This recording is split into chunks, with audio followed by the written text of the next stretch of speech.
오늘 교육부 헌신예배로 예배를 드릴 수 있게 해주신 하나님께 감사드립니다. 오늘 우리에게 주신 하나님의 말씀의 제목은 그 시대의 말씀들 시리즈 5번째 시간, 하나님 말씀으로 세워지는 인생 되기라는 말씀의 제목으로 거룩하신 주의 말씀 전하겠습니다. 하나님 말씀으로 세워지는 인생 되기. 여러분, 인생에 관하여 한 번쯤 생각해 볼 때 여러분들의 인생, 저의 인생, 과연 우리의 인생은 어떠한 인생이 되기를 꿈꾸셨습니까? 저마다 각자가 꿈꾸었던 나만의 어떤 인생의 그런 그림이 있었을 텐데요. 나는 이러한 모습의 사람이 되고 싶었는데 라는 그러한 생각이 누구에게나 한 번쯤은 있었을 거라 저는 믿습니다. 그런데 이 교회라는 공동체 안을 들여다보면 우리의 인생을 되돌아보고 내 인생을 점검해 볼 때 그것들이 거울이 되어서 우리에게 주어진 자녀들에게 조금 더 좋은 사람이 될 수 있도록, 좋은 그러한 영향력의 인생이 될 수 있도록 우리가 그들을 양육하고 있는데요. 바로 우리 회입이라는 장로교회 공동체의 교육부가 그러한 아이들을 사랑으로, 말씀으로 바르게 읽어내는 아름다운 인생의 길로 인도하고 있는 그러한 교육기관이 아닌가, 그러한 생각이 듭니다. 인생을 살면 교육이라는 것이 정말로 중요하죠. 근데 그 교육이 뭐 가방끈이 기냐, 어떤 학교를 나왔냐, 얼마나 배웠냐가 아니라 사실은 얼마나 올바른 것들로 바르게 가르쳤는가, 그리고 얼마나 건강하고 좋은 가치관을 그들에게 심어 주었는가가 저는 교육의 가장 큰 핵심이다라고 믿습니다. 아무리 훌륭한 대학을 나왔다 할지라도, 좋은 학위가 있다 할지라도 그 안에 갖고 있는 가치관, 그 인생의 어떤 기준과 가치관이 잘못되었다라면 사실 그것은 아무것도 아닌 인생이 되는 것입니다. 하나님 앞에서. 결국 오늘 이 시대를 살아가는 저와 여러분, 우리들의 삶을 되돌아보며 나의 인생은 어떠했는지, 또 앞으로 나에게 남겨진 시간에 내 인생은 어떤 인생이 되기 원하는지, 더 나아가 사랑하는 우리 회입이라는 장로교 교육부의 모든 아이들, 어린 우리 유아 아이들부터 또 유스, 또 대학생에 이르는 그러한 아이들까지 그 자녀들이 어떠한 인생이 되기를 바라는지를 오늘 말씀을 통해 깊이 있게 한번 묵상해 보시는 귀한 시간 되시기를 간절히 축복합니다. 오늘 첫 번째로 하나님 말씀으로 세워지는 인생이 되기 위해 우리에게 필요한 첫 번째 말씀은요, 우리는 항상 언약궤 앞에서의 신앙으로 살아야 한다는 것입니다. 우리는 항상 언약궤 앞에서의 신앙으로 살아가야 합니다. 오늘 말씀 1절부터 4절까지의 말씀인데요. 다윗이 천부장과 백부장 곧 모든 지휘관과 더불어 의논하고 다윗이 이스라엘의 온 회중에게 이르되 만일 너희가 좋게 여기고 또 우리의 하나님 여호와로 말미암았으면 우리가 이스라엘 온 땅에 남아있는 우리 형제와 또 초원이 딸린 성읍에 사는 제사장과 레위 사람에게 전령을 보내 그들을 우리에게로 모이게 하고 우리가 우리 하나님의 궤를 우리에게로 옮겨오자. 사울 때에는 우리가 궤 앞에서 묻지 아니하였느니라 하매 뭇백성의 눈에 이 일이 좋게 여김으로 온 회중이 그대로 행하겠다 한지라. 아멘. 자, 이 구절에 보면요, 이스라엘 다윗이 통치하고 있는 그 왕이 된 이 이스라엘은 어떠한 모습으로 나라를 다스립니까? 민주주의였습니까? 사회주의였습니까? 어떤 사상이 이들에게 배겨져 있는 것 같아요? 아무도 모르세요? 사회주의 같아요? 네, 여기는 신정주의입니다. 하나님 중심주의, 하나님주의예요. 제가 일부러 함정을 파서 민주주의일까요? 사회주의일까요?로 물어봤는데 여러분들 현명하셔서 대답을 개미만한 목소리로 한 분이 이렇게 약간 이렇게 말씀하셨지만 그러나 여러분들의 마음속에 아마 신정주의, 하나님의 뜻을 구하고 하나님의 의견을 묻고 살아가는 그 통치가 이곳에 하나님 나라에 있다는 사실을 아마 느끼셨을 겁니다. 근데 보세요, 다윗이 어떻게 이 공동체에서 의사결정을 할 때 어떤 모습을 하는지 보세요. 1절에 천부장, 백부장 모든 지휘관들을 모아서 더불어 의논하였다라고 말하고 있어요. 더불어 의논합니다. 자, 다윗의 마음속에 어떤 의사를 결정해야 될 결정의 순간이 있는데 무엇이었죠? 법궤를 다시 되찾아오는 것이에요. 예루살렘 성 안으로 가져오는 것이에요. 근데 그것을 그냥 해라고 말하면 이것이 이제 사회주의가 될 수 있는데, 근데 그게 아니라 이것을 함께 논의합니다. 천부장과 백부장과 모든 지휘관. 그렇다고 해서 여러분들, 그가 논의했다고 해서 어떤 한 천부장이 이렇게 해야 됩니다라고 말했다고 해서 그것을 다윗이 그대로 지키지는 않았을 거예요. 왜냐하면 그는 이 나라가 하나님의 신정, 하나님의 뜻에 따라 움직이는 나라인 것을 알았기 때문이죠. 하나님의 뜻을 잘 알았다라는 것입니다. 그런데 보면 그 2절의 말씀에 보면 다윗이 이스라엘 온 회중에게 말한 것이 뭐라고 표현하냐면, 만일 너희에게 좋거든이라고 말해요. 너희들 마음에 좀 든다라면, 너희의 마음에 와닿는다면, 이게 뭐 인간적인 마음의 듬을 얘기하는 것이 아닙니다. 너희도 기도하는 사람들이지, 너희도 믿음의 사람들이지, 너희도 하나님의 백성이지. 근데 너희가 이것을 하나님께 기도하고 물어서 너희에게도 마음에 맞는다라고 느낀다라면, 우리 이것이 하나님 여호와께로 말미암았으면이라고 표현하잖아요. 그 뒤에 보면 또 우리의 하나님 여호와께로 말미암았으면 이제 그곳에 전령을, 온 땅에 전령을 보내서 그들로 함께 모이게 하자라고 그렇게 의견을 묻습니다. 그러면서 3절의 본론을 얘기하죠. 우리가 하나님의 궤를 우리에게로 옮겨옵시다 라고 말합니다. 그러면서 한 가지 더 붙였어요. 그럼 우리가 여기서 중요하게 알아야 되는데, 공동체 앞에서 더불어 의논하는 것, 이것은 다윗이 자신의 어떤 계획은 세웠지만 그것을 무조건 주장하려고 내 주장을 고집하는 모습은 절대 아니었습니다. 그러나 그들에게 함께 쉐어했어요. 나누었어요. 내가 이러한 생각을 가지고 있는데, 근데 내가 이게 내 생각이라는 것 이전에 무엇이냐 하면 여호와께로 말미암았다라는 전제가 깔려있는 생각인 거예요.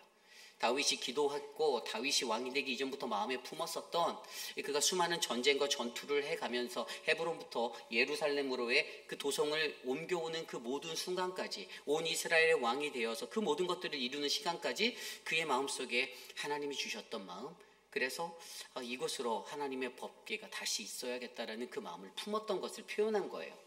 그랬더니 이것에 대해서 물었을 때 어떻게 됩니까? 영적 리더의 의견을 듣고 이 사람들이 이것을 수렴합니다. 4절에 백성의 눈에 이 일을 좋게 여겼다라고 말하고 있죠. 백성의 눈에.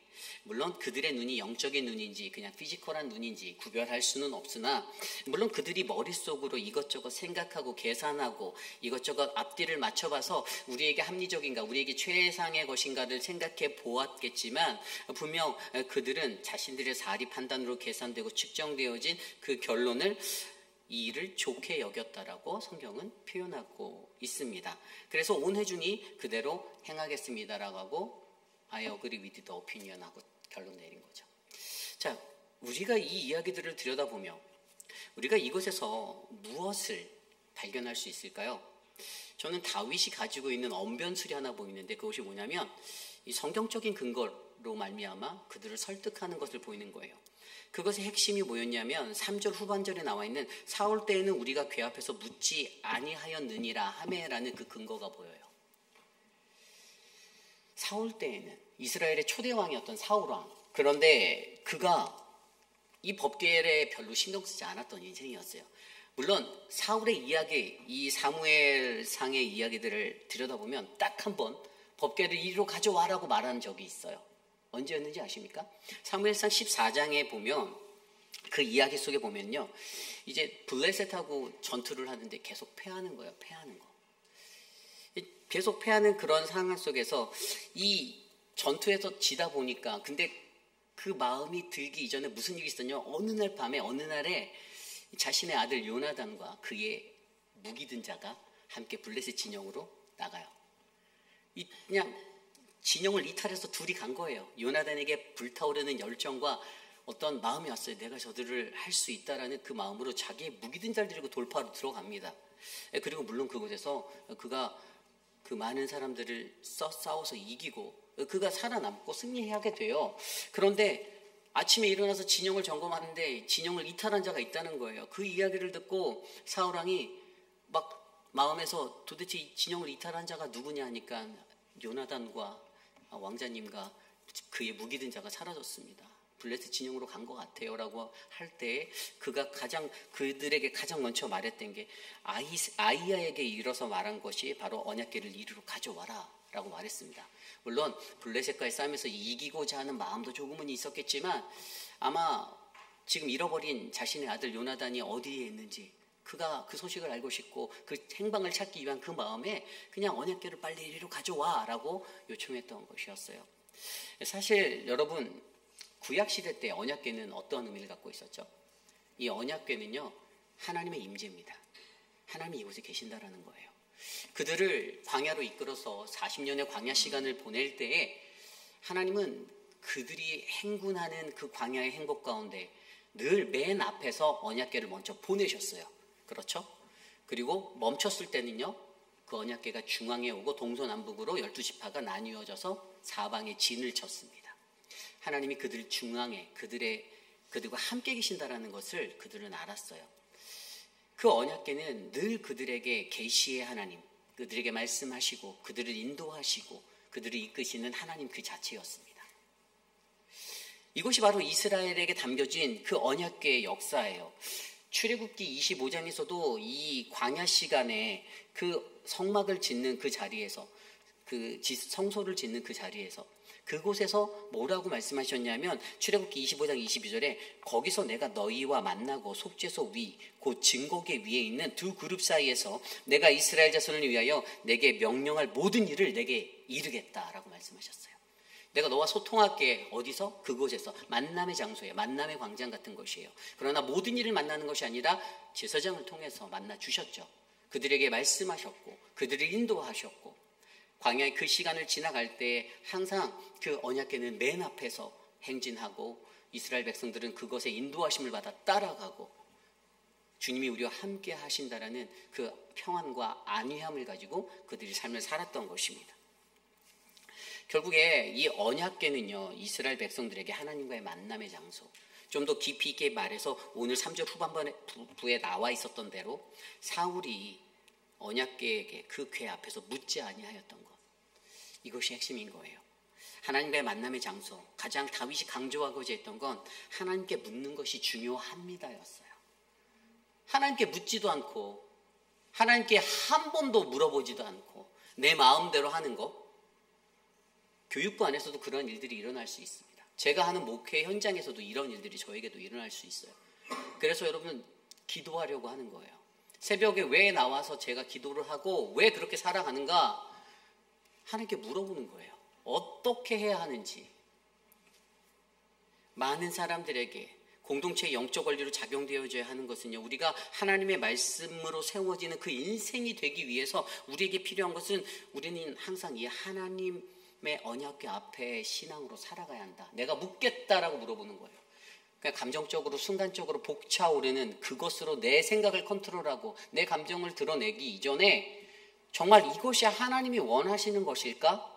하나님이 원하시지 아니하는 것일까를 물어보고 하나님의 뜻을 구하는 인생이 저는 우리 공동체의 인생이 되셨으면 좋겠습니다. 우리 아이들의 교육부 사역도 마찬가지입니다.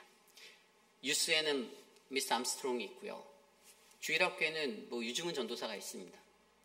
사역자들로서 주어진 그만큼의 책임과 무게가 있다면 더 많은 기도를 하고 있겠죠. 하나님의 뜻에 이 사역이 과연 합당하게 이끌려 가는지를 점검해보고 나 스스로가 더욱더 다른 교사들과 함께 이 사역을 아름답게 만들기 위해서, 교사들도 마찬가지예요. 교사로 섬기는 그 작은 자리마다 이것이 하나님이 원하시는 사역의 자리가 될 수 있도록, 하나님이 가장 원하는 것이 무엇인지를 점검해 볼 수 있도록, 그리고 어떠한 공동체 내 의사결정을 할 때 어떻게 해요? 오늘 다윗이 보여줬잖아요. 신정으로 이끌어가는 하나님의 뜻이 이루어지는 공동체는, 공동체의 의사결정권은 담임 목사인 제게 있습니까? 여러분들은 일반적으로 그래 목사가 다 결정했는데라고 말할 수 있어요. 근데 그렇지 않습니다. 당회에서 하지 말라고 하면 저도 못해요. 공동체가 함께 논의하고 더불어 의논하고, 물론 그것을 받아들이는 회중의 입장에서는 그래도 저 사람을 영적 리더로 붙잡아 주셨으니까 그 영적 리더십을 의견을 듣고 수렴하는 오늘 물론 그들이 이것저것 생각해서 그들의 눈에 괜찮게 보였다 할 수 있지만 그것의 근간은 무엇이라고요? 여호와께로 말미암았으니라는 이 말씀의 바탕이 깔려있는 그 자리에서 하나님의 뜻을 확인하고 공동체가 하나님이 원하시는 온전한 사역의 방향으로 나가야 한다는 사실을 저와 여러분들이 기억하시길 바랍니다. 저는 우리 교회에 그런 교육부가 세워지길 원합니다. 우리 교회 공동체가 그러한 공동체가 되기를 원합니다. 항상 하나님의 언약궤 앞에서 신앙으로 살아가시기를 부탁드립니다. 하나님께 묻고 하나님께 또 묻고 그래서 응답받는 하나님이 원하시는 그 길을 분별하여 선별하여 다르게 걸어갈 수 있는 믿음의 교회가 우리 회빛라인 장로교회 될 줄 믿습니다. 오늘 마지막으로 두 번째 하나님 말씀으로 세워지는 인생되기 오늘 두 번째 말씀은요. 우리는 항상 우리 자신의 삶에 베레스 우사가 필요함을 기억해야 합니다. 오늘 저와 여러분 우리는요. 우리 자신의 삶에 베레스 우사가 필요합니다. 이 말이 무엇일까요? 오늘 말씀 5절 이후에 언약궤를 옮기는 그 이야기가 나와요. 그런데 어떤 일이 일어났죠? 우사가 죽게 되었어요. 우사가 죽게 되었습니다. 왜 죽었을까요? 아니 그놈의 그 나르다가 수레에다가 나르다가 흔들려서 떨어지려는 거 잡으려고 했던 게 죄입니까? 아니 박살날까 봐 망가질까 봐 애지중지 아꼈던 건데 이 아비나답의 이 가문에서 아버지 밑에서 이것들을 잘 오랫동안 어렸을 때부터 보호하고 했던 이것을 갑자기 이제 왕의 명령으로 성전으로 예루살렘 성으로 옮겨가야 한다는 왕의 명에 받들여서 잘 날라다 주고 와야 됐다라는 큰 결심을 하고 나가는데 막 갑자기 소가 날 때니까 흔들려서 떨어질 것 같은 거를 손으로 잡았더만 죽었어요. 도대체 그의 잘못이 무엇이었길래 뭐가 잘못됐을까요? 여러분 다윗이요 온 이스라엘의 왕이 되었을 때요 다윗에게 한 가지 꿈이 있었어요. 그것은 예루살렘 천도였어요. 헤브론에 있는 도성에서 수도로 옮기는 거죠. 예루살렘으로. 근데 그것을 이뤘어요.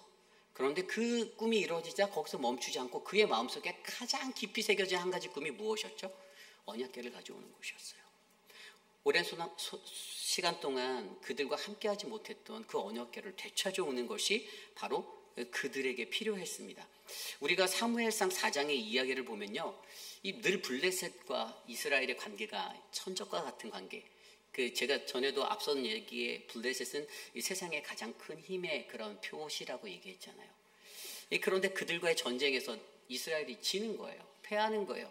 이 사무엘상 4장의 이야기들을 보면 그렇게 패할 때 그 엘리 제사장에게 두 아들이 있었어요. 여러분들이 잘 아시는 홈리와 비느하스. 거의 망나니 수준급의 이 두 제사장의 아들이 있었죠. 그런데 그들이 머리를 썼습니다. 전쟁에서 맨날 지니까 안 되겠다. 그들은 본인들은 성경을 좀 안다라고 과시했나 봐요. 옛날에 우리 조상 선조들이 항상 광야 시간을 보낼 때도 선봉에는 언약궤가 있었으니 좋다. 전쟁하러 나갈 때 언약궤를 두고 나가면 하나님이 우리와 함께 하셔서 우리가 이길 거야. 뭐 그럴듯해요. 근데 거의 사이비 수준이죠. 이 성경을 제대로 몰랐던 거예요. 그래서 그대로 나갔더니 어떻게 됐습니까? 대패했어요. 그리고 언약궤도 뺏겼습니다. 블레셋 사람들이 그 언약궤를 가져다가 다곤 신전에다 갖다 놓습니다. 근데 어떤 일이 일어났죠? 딱 거기에 7일간 있었어요.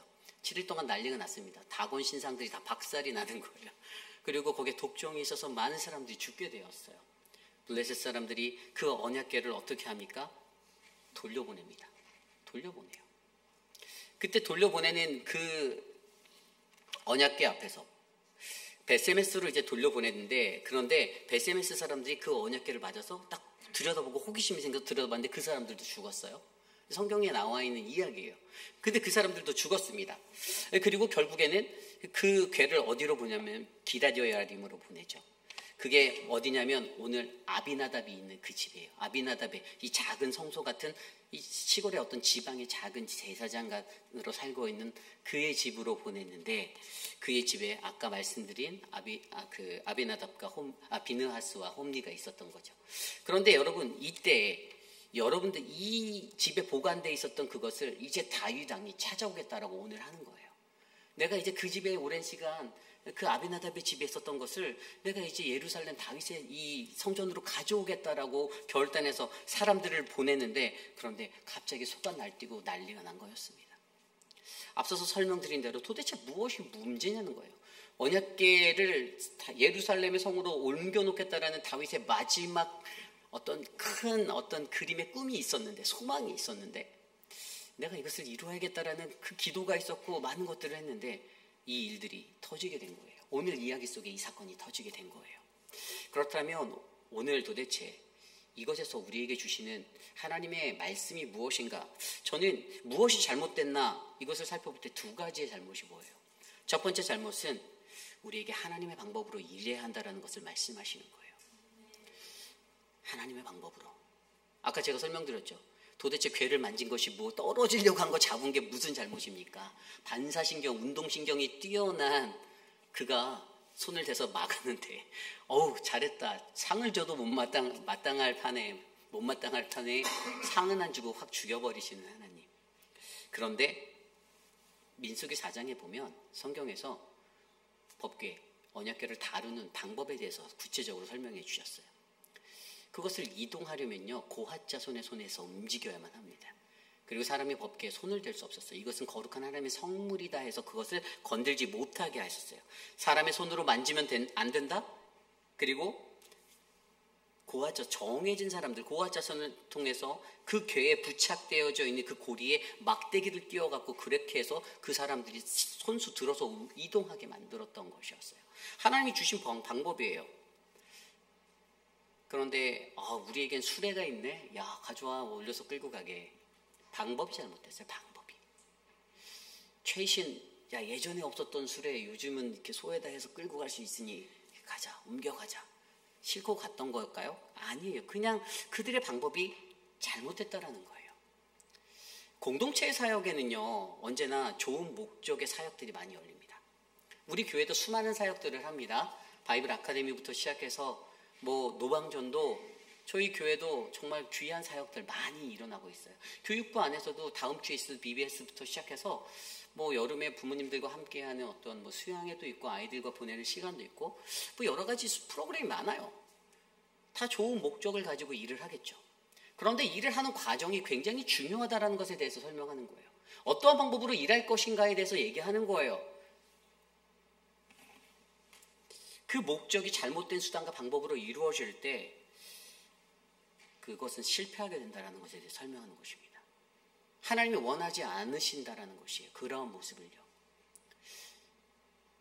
제가 제 감정대로 저희의 모든 교회 사역들을 다 이끌어 가는 것 같아 보이실지 몰라도 하나님 앞에 묻고 또 묻고 합니다. 어떻게 중도를 지켜야 될지를 찾습니다. 사람과의 퍼스널리 개인적인 관계들 다 좋습니다. 그런데도 저는 늘 제 안에 기도하는 것은 하나님, 내가 하나님을 향한 중심의 법을 놓치지 않게 해달라고 기도합니다. 인간적인 관계는 잠깐이다라는 것이에요. 그렇다고 해서 사람들을 경시하거나 멸시하지 않습니다. 존중하려 해요. 하지만 속에서 마음에는 그들을 향해서 그들이 하나님의 사람답게 하나님의 뜻을 알고 파악하고 그 말씀대로 살아가는 인생이 되기를 바랍니다. 목회자로서. 굉장히 중요한 것이에요.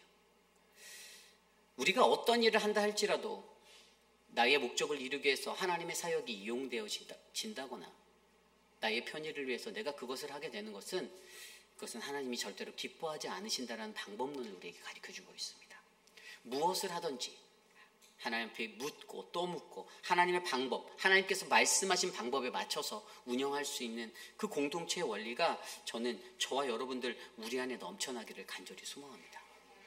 그리고 두 번째 문제가 보여요. 첫 번째 문제가 바로 하나님의 방법으로 일해야 한다는 것을 얘기했다면 이 두 번째로 무엇이 잘못됐을까 고민할 때 두 번째로 보이는 것이 바로 우리는 자신의 본분을 잘 지켜야 한다는 것에 대해서 얘기하고 있어요. 우리는 자신의 본분을 잘 지켜야 한다. 이게 뭘까요?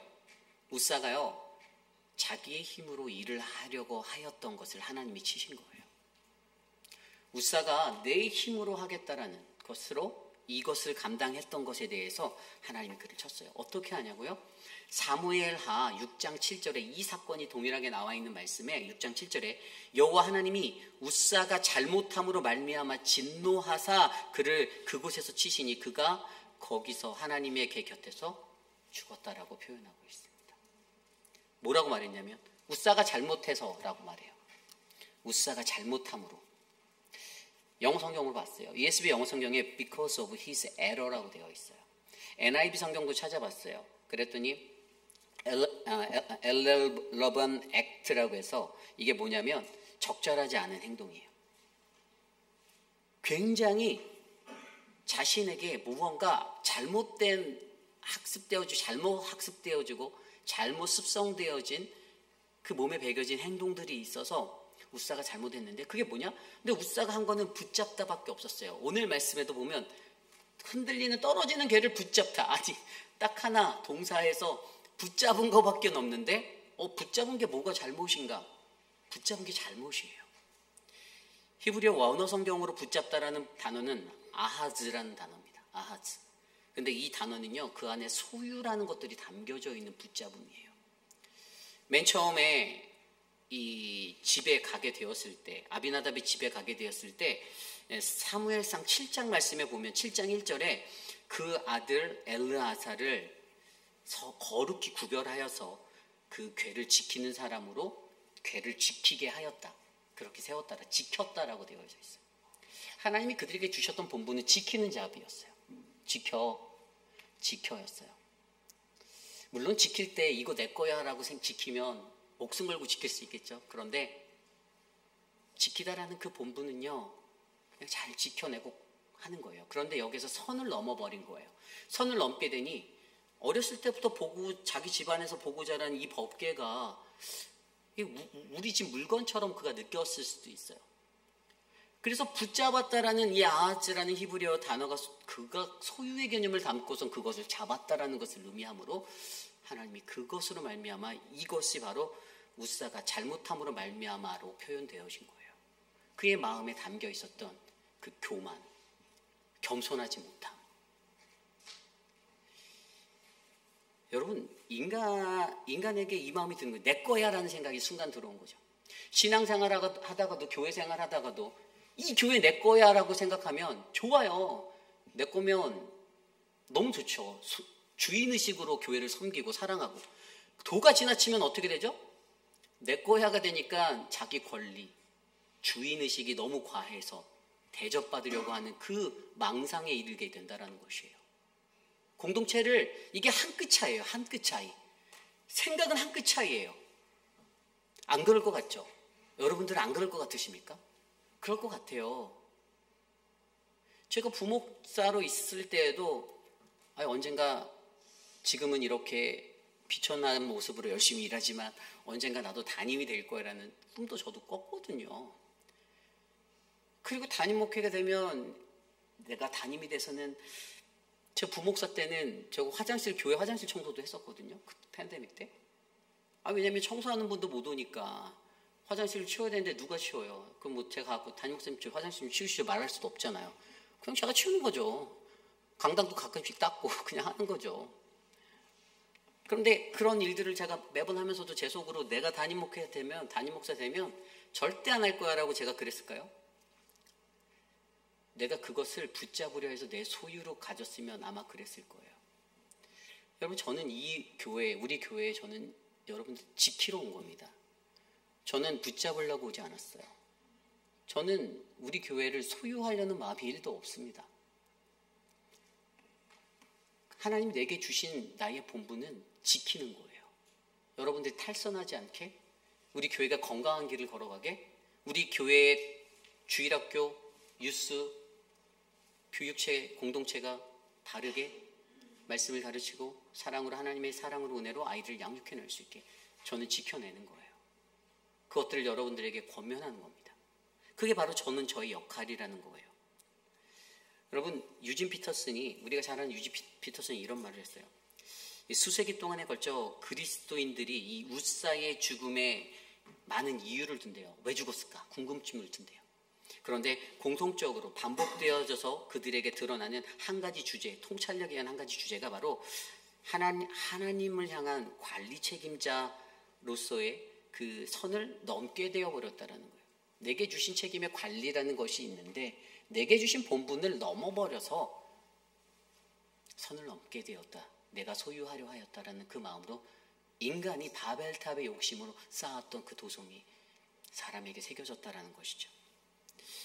그렇습니다. 여기에서 중요한 것은요, 바로 우리의 삶에는요, 지키다가 붙잡다로 변하게 될 때 우리는 위험한 신앙의 자리에 서게 된다는 것이에요. 그게 핵심입니다. 여러분, 베레스우사라는 말의 뜻이 히브리 원어로 페레츠 치다라는 단어 더하기 우자라는 힘, 능력, 위험이에요. 그래서 베레스우사를 그냥 원어로 직역해서 번역하면 뭐냐면 하나님이 자기의 힘과 능력과 위험으로 살아가는 그를 쳤다라는 의미가 되는 거예요. 우사를 친 것은요, 하나님을 의지하고 하나님의 힘과 능력이 아닌 내 힘으로 살아가고 있었던 우사, 하나님보다 더 큰 나의 힘, 하나님보다 더 큰 나의 능력, 하나님보다 더 큰 나의 야망을 위해서 살아가는 그 우사를 발견하시고 그 교만의 자리에 서 있던, 겸손하지 못했던, 하나님을 제대로 의지하지 못했던 그를 발견하시고 하나님이 그를 베레스우사로 치신 거예요. 오늘 말씀에서 베레스우사란 바로 그런 의미입니다. 제가 분명히 말씀드렸죠. 앞서서 이번 두 번째 포인트가 우리는 항상 우리 자신의 삶에 베레스우사가 필요함을 기억하라. 이게 뭐냐면 나의 그 힘을 의지하는 모습이 있으면 베레스우사 쳐야 돼요. 내가 쳐야 돼요. 다윗이 그렇게 합니다. 오늘 말씀 보면요, 다윗이 12절입니다. 그 앞에 보면 그 앞에 11절에도 이 베레스우사가 교만했더니 11절에 여호와께서 우사의 몸을 찢으셨으므로 다윗이 노하여 그곳을 베레스 우사라 불렀다라고 했어요. 그게 몸을 찢었대요. 내가 내 몸을 찢어야 되는 거예요. 내가 교만해지면 내 몸을 찢어내셔야 돼요. 교만하지 않도록 내 몸을 치셔야 된다고요. 근데 다윗이 노했어요. 다윗이 왜 노했을까요? 다윗이 왜 분을 냈죠? 우사가 죽어서요? 아니에요. 다윗의 분노는요, 우사의 무지함 때문에도 분노했어요. 하나님 말씀 안에서 자랐을 텐데 왜 민수기 4장의 말씀을 기억 못했지? 안 읽어봤나? 오경에 나와 있는 건데? 아니 그 집안에서 그 아비나답이라는 그 작은 성소의 아버지의 제사장 역할 그거 보면서 자랐을 텐데 왜 몰랐어? 이렇게 된 거예요. 그리고 나서 그 뒤에 12절에 보면 그날에 다윗이 하나님을 두려워하여. 아멘. 이게 핵심이에요. 베레스우사예요. 다윗이 왜 두려워했을까요? 다윗이 두려워한 것은요, 뒤에 보세요. 내가 어떻게 하나님의 궤를 내 곳으로 오게 하리요. 다윗이 걱정했어요. 내가 무언가 이 일을 할 때 내가 실수했나?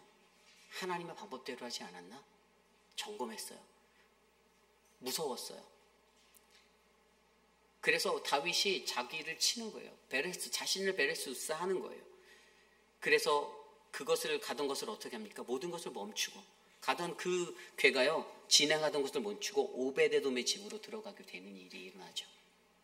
그랬더니 그 오벳에돔의 집은 복을 받아요. 석 달이 있었는데, 그 집에 석 달이 있었는데 여호와께서 오벳에돔 집과 그 모든 소유에 복을 주셨다라고 오늘 말씀이 마무리되어져요. 나중에 뒤에 역대상 26장 4절 8절 그 이후에 가면 자녀가 축복을 받아요. 62명의 자녀들이 각각의 직책에서 그러니까 자녀들이 번성하는 복을 받고 그 자녀들이 굉장히 거기 성경에 뭐라고 했냐면 능력이, 그러니까 아주 출중한 능력의 사람들로 인재가 돼서 각 요소에서 쓰임받는 그런 축복을 받아요.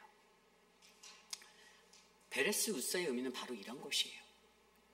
하나님의 일을 행할 때, 공동체가 주님의 길을 갈 때 어떠한 사역을 하든지 무엇을 감당하든지 이것을 통해서 우리에게 어떠한 문제가 발생되거나 했을 때는 나 자신을 쳐서 하나님보다 더 큰 나 자신의 모습을 베레스우사할 수 있는 나의 삶의 모습이 필요하다라는 것.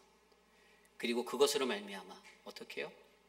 사도 바울이 말했던 것처럼 빌립보서 4장 11절 13절에 말한 내가 궁핍함으로 말하는 것이 아니라 어떠한 형편에든지 내가 자족한 것을 배웠다. 무엇이죠? 내가 예수 그리스도 안에서 내게 능력 주시는 자 안에서 내가 모든 것을 할 수 있다라는 그 마음으로 살아가는 넉넉함을 갖는 것입니다. 저는 우리 교회 교육부가 우리 교회가 그러한 공동체 되기를 원합니다. 베레스 으쌰하셔서 내가 겸손할 때마다 나 스스로를 먼저 치시길 바랍니다. 나의 교만함, 나의 무지함, 하나님의 말씀대로 살지 못해서 알지 못해서 그 기준이 늘 내가 되는 거, 내 감정 때문에 내가 기준이 되는 거, 내가 세운 그 법, 내가 세운 기준, 하나님의 말씀이 아닌 그것을 통해서 우리 교회가 더욱더 주님의 은혜로 아름다워지는 복되고 거룩한 교회, 그래서 하나님 말씀으로 세워지는 인생들이 저와 여러분 또 사랑하는 우리 모든 자녀들 되시기를 간절히 축복합니다. 오늘 주신 말씀을 놓고 잠깐 저는 기도하겠습니다. 우리에게 주신 이 말씀 안에서 함께 잠깐 기도할 때 하나님, 내가 하나님 말씀으로 세워지는 인생 되고 싶습니다. 여전히 나는 하나님 말씀 안다라고 하면서 어떻게 솔직히 말하면 제대로 잘 알지도 못하면서 조금 아는 척 좀 하고 남들에게 그냥 이것저것 주저리 그냥 가르치려고 했던 그런 나의 어긋난 모습들이 보이는데 정작 나는 하나님 뜻이 뭔지도 방향성도 못 잡고 때마다 시도 때도 없이 1시, 2시, 3시 바뀌어가는 그 방향성을 가지고 하나님, 내가 그렇게 살았던 존재인 것 같습니다. 그러나 하나님, 내가 이 교회 안에서 주님의 말씀으로 세워져서 우리 회빛라니 장로교회 우리 교육부의 아이들이, 내 자녀들이, 우리의 공동체가 하나님의 은혜로 성경적인 근거 안에 서로 설득되어지고 의사를 결정하고 항상 하나님의 언약궤 앞에서의 신앙으로 살아가며 항상 우리는 하나님의 능력으로 일하는 것, 내가 먼저 내 스스로를 베레스 우사함으로 나 자신의 삶에 베레스 우사가 필요함을 내가 기억하고 하나님의 방법으로 그리고 내 본분을 지켜 섬기는 주의 종이 되기 원합니다. 이 시간 함께 오늘 주신 말씀 놓고 기도하겠습니다.